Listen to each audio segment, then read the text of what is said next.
एकदा एका सुंदर राजकुमारीचा राज्य होता. तिचं नाव सौंदर्या होतं आणि ती केवळ सुंदरच नव्हे तर हुशार, धैर्यवान आणि दयाळू होती.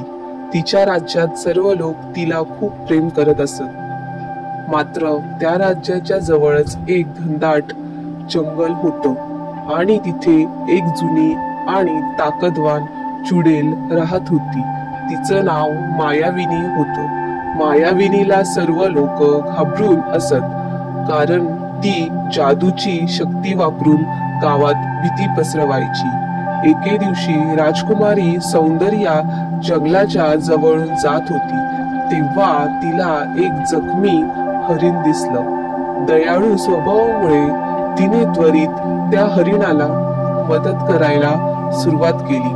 पण तिने लक्षातच घेतलं नाही की तिच्या जवळच लपलेली मायाविनी हे सर्व पाहत होती.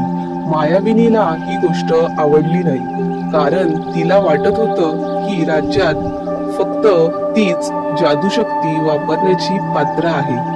मायाविनीने जादूच्या मंत्रांनी सौंदर्याला फसवून आपल्या ताब्यात घेतलं आणि तिला एक उंच मनोऱ्यात कैद केलं.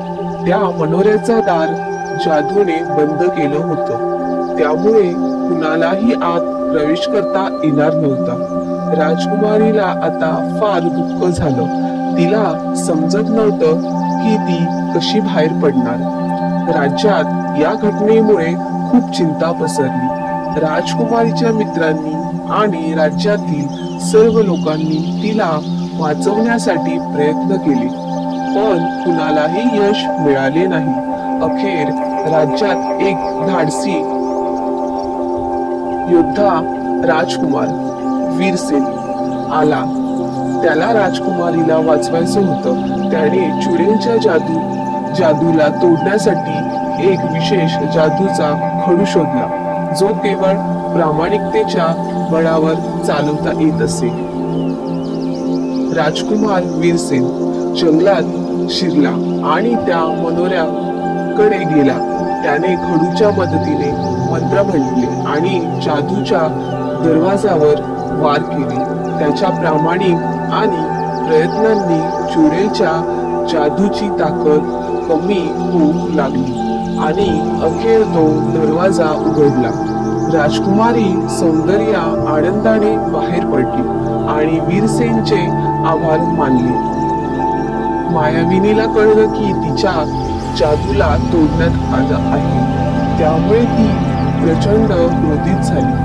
ती मनोऱ्यात धावत आली, पण वीरसेन आणि सौंदर्या तिच्या विरोधात उभी राहिली. वीरसेनने आपल्या धैर्याने आणि त्या जादूच्या खडूच्या मदतीने मायाविनीचा सामना केला. शेवटी राजकुमारी आणि वीरसेन यांच्या प्रेमाच्या आणि धैर्याच्या बळावर त्यांनी मायाविनीला तिथून पळवून लावलं. तसेच राज्यात परतल्यावर सर्व लोकांनी वीरसेनचं स्वागत केलं.